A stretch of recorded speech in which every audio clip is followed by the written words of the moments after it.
What's up, YouTube? I don't want to make my channel a rant channel, but got another rant for you guys. Okay. Two things have stirred me up lately in social media land.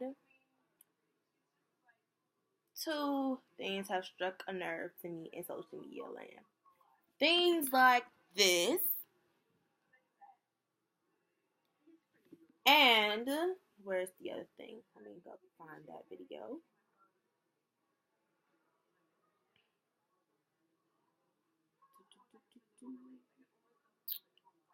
Activity log. Things like that picture, and also I'm gonna try to figure out how to download these videos and save them or the pictures and put them in the actual thing. And things like this controversial thing about this 1 week old baby getting a haircut.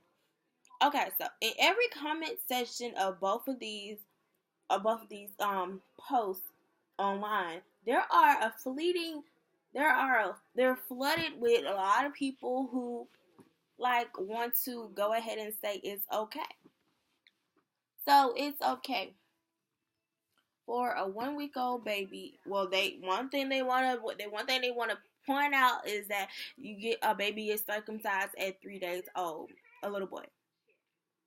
Would you rather your 3-day old baby who really can't feel too much of pain go ahead and have them circumcised then, or wait till they're old enough, or wait till they're older, maybe 1 or 2, when they're able to move and walk and everything, and could possibly completely just walk away and run away and be defiant in the whole situation?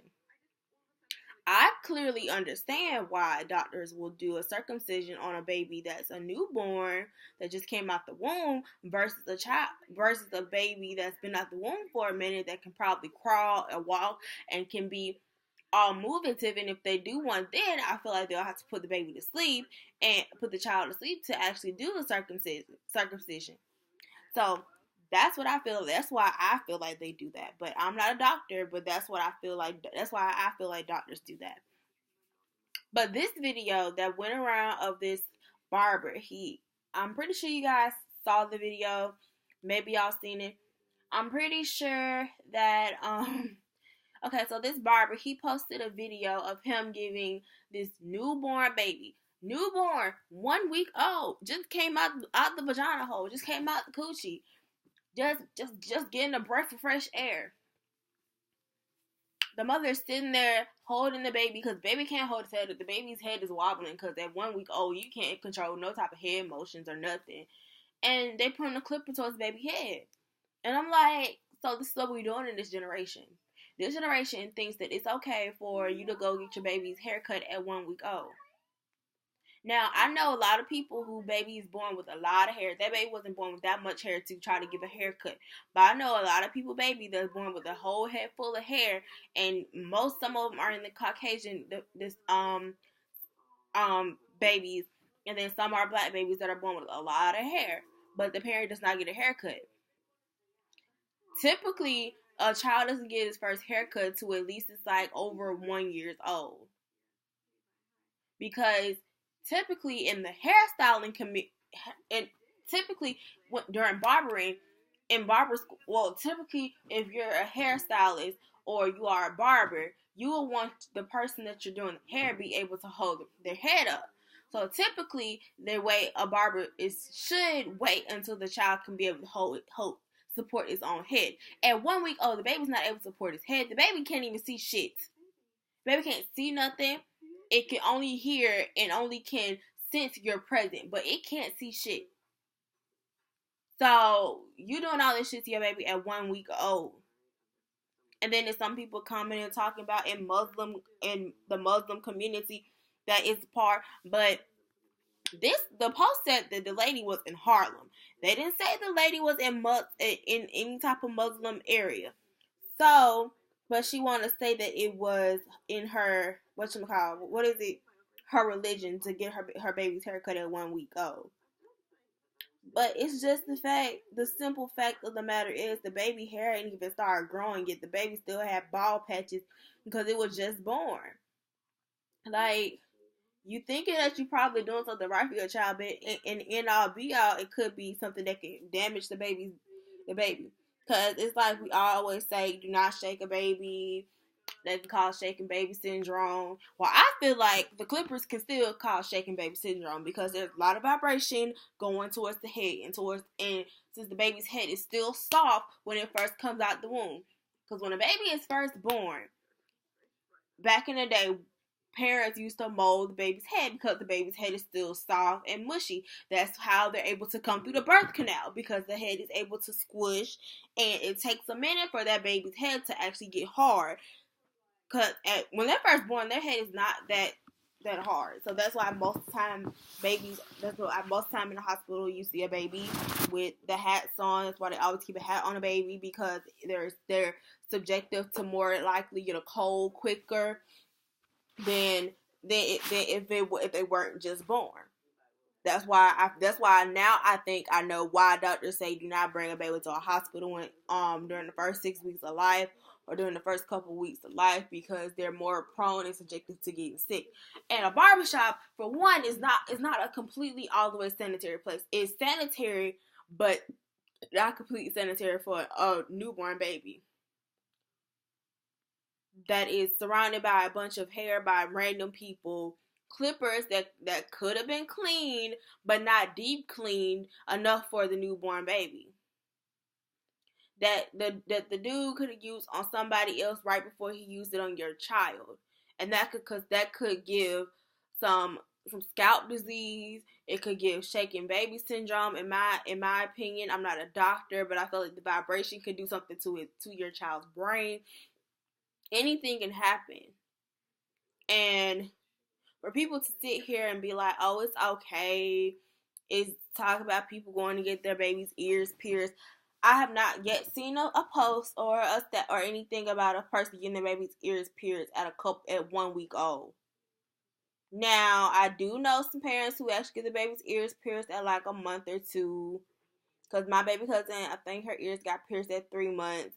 But I feel like most people get their baby's ears pierced once they're almost close to being able to hold their head up. My baby cousin, she was very advanced, so she started holding her head up, and she was damn near holding her body at 2 weeks old, and she was like holding her head up around 3 or 4 months. So she's a very advanced baby. She's a very smart baby. But for to say your baby's 1 week old, your baby cannot hold his head up, and you have to hold, and you sitting there holding his head like that's not good. No. And then the picture about the little girls having braids. See, braiding hair has this film on it to keep it. I'm thinking to keep it like with the color that, like, depending on what color the hair is, and also just basically the hair in general to keep it to basically last longer and possibly be able to be reused. And it has like something, I forgot what's the name of it that it's on, but it's the reason why next time I get my hair braided that I'm going to do the apple cider vinegar rinse on my hair because my scalp is very sensitive, and I gain bumps real easily. It don't matter if the braids are tight or loose, I get bumps. And so it's like nowadays millennial new age parents think it's okay to go ahead and put regular braids that we wear as adults in children's hair. That is not okay. The child's hair is still young and mature, and not even mature hair. And it's like it's your child hair can easily like lose edges and everything.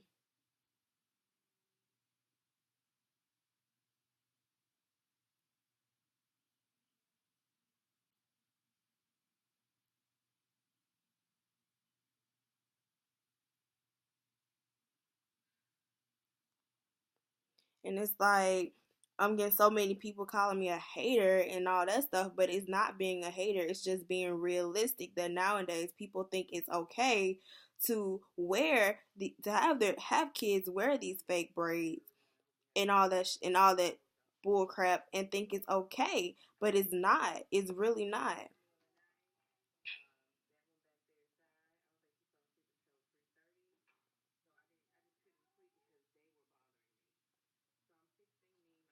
And it's like I deeply regret even getting braids when I did get braids because it broke my hair off. Braids break your hair off, and that's why that and me getting perms and everything like that. But it's just like nowadays, I feel like parents just get a style that can keep that like when they don't have to actually go physically do their child hair anymore. Because I remember back in the day, I used to get my hair done every Sunday.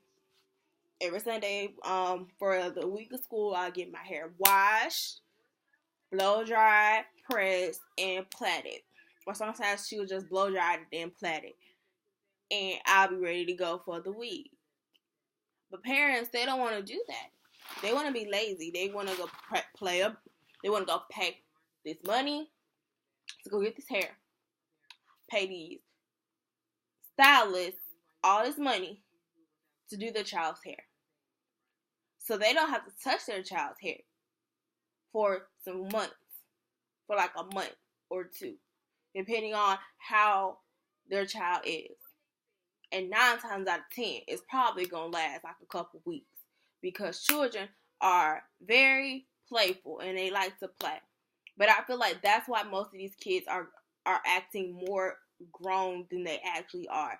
That's why you see these kids and you look at them and they'll be like, oh, I'm 10, but they look like they're 16.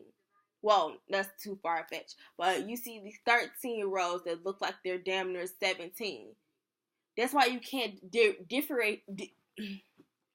differentiate a child, like a preteen child or a kid, from an older teen to an adult because of the way their parents are now dressing their kids, having their kids' hair, and kids being exposed to makeup nowadays. And kids are not even wearing the kiddie makeup no more. Kids are doing, I've seen videos of kids doing full-on foundation. What do you need foundation for, baby? You have a baby face. You don't have nothing on your face to cover, to do a foundation. I see kids doing highlight and contouring. What do you need to highlight and contour? You do not have any imperfections right now, baby. Your skin is pure. Your skin is like nothing's on there. You still have milk on your lips from getting off the titty. Like, what the fuck? I see them doing perfect eyebrows that I couldn't even do when I was trying to dabble into makeup. The first time I ever like did any type of makeup, it was like the little kitty makeup that you can go get at Dollar Tree or at Walmart, the little play makeup, and it was all like nothing but basically oil and glitter and some color. That's all it was. It wasn't like real high-end makeup. And it was like the waxy old type of eyeshadow, and that was it. Like some lipstick and eyeshadow, like some lip gloss and eyeshadow, and the eyeshadow was piss poor. And I didn't have all these different brushes that I have now, and I'm just getting there with makeup now. I didn't have all these different type of brushes, no beauty blender if I wanted, and I didn't have no foundation either. But nowadays, these kids got foundation. They can do a full foundation routine. They be contouring, highlighting, be baking, be doing eyebrows, be putting on fake false lashes, and all that stuff. And then they go out and then they put on these provocative outfits. And I'm wondering, where are their parents? And then I think maybe their parents approve of this. And I feel sad.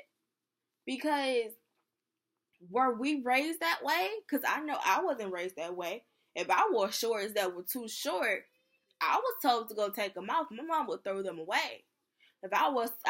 For me to even have shorts, because my shorts would go down to my knees. And for me to have shorts that were shorter, that didn't go to my knees, I would cut some shorts or some jeans to real short shorts and wear them underneath my long shorts and walk out the house. And then once I leave the house, then I take off my long shorts and keep my short shorts on, and then before I get back to the house, I put my long shorts on over my short shorts. So I had to be sneaky with my shit. But now these kids ain't being sneaky about it. They taking pictures with on Instagram. They got all these boyfriends, and they just doing the damn thing. So they doing the damn thing like they damn near 20, 21. Like come on now. I'm feeling hella old compared to these little children because they're doing more shit than I was doing. I didn't, and I feel like it's also with social media because nowadays they have more access to better YouTube videos with better tutorials and stuff like that. Because back in the day, I didn't know YouTube had those sides of makeup to learn how to do some shit, and thank God I didn't. Because some of the YouTubers back then they weren't doing too much with makeup either. So it's like we all had to do trial and error, but they don't do trial and error. They just get it one time and they good.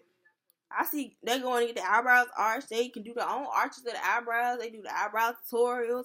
They face beat to the gods. They getting nails done, everything. I'm just sitting there like, because I done watched somebody do a guess their age video, and these girls be looking like they damn near 20, but they actually 14. Guessed her age. Oh, I think she's 21. Nope, she's 13. It's like, y'all don't understand that y'all are overly aging your kids when you do things that you're doing. And it was like so many, and like I got backlash about something that I said on Facebook. Well, I said something on Facebook, but then again, I said it to my friend, and I also went live on Facebook about a situation, and it's like I can't, and like got the impression that I can't say shit about parenting or about kids because I don't have any. But it's like you don't have to have kids to know what's right and what's wrong. And things that I'm seeing now, what's going on with kids, not like it's not right. It's just not right. Then I see kids getting perms like when they're just a 1 digit old. I wish I never got perm. I wish I never got. I wish I never dabbled into braiding because it broke my hair off very badly.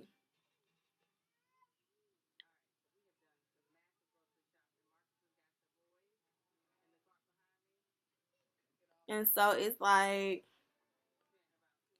I can't.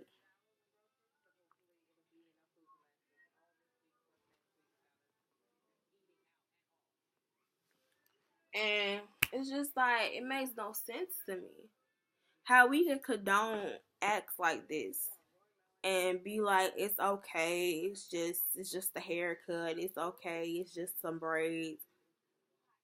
And then it's like videos I see of little girls shaking their ass, twerking when they're little. No, that's not acceptable. It's a whole bunch of shit that's just not acceptable to me. And me, when I become a parent, I'm not gonna allow my child to do that.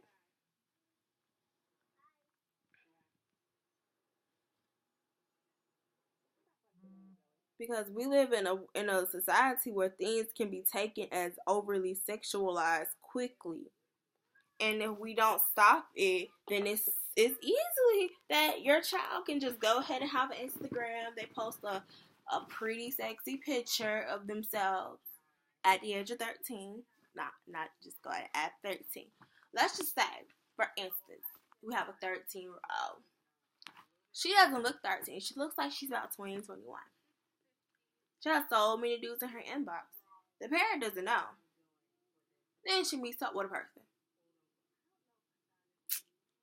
Person is not who she thought it was gonna be. And yes, there's a lot of Lifetime movies, but that shit happens in real life.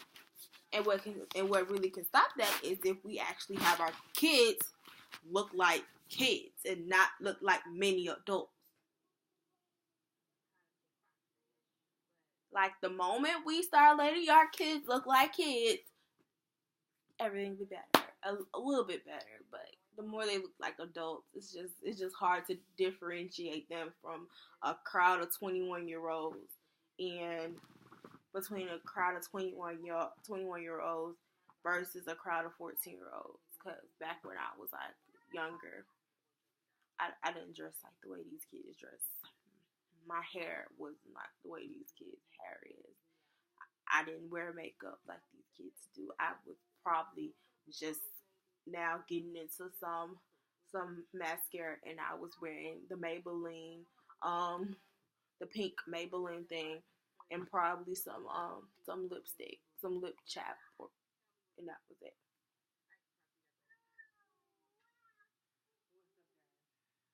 But that's the end of this little rant. So bye.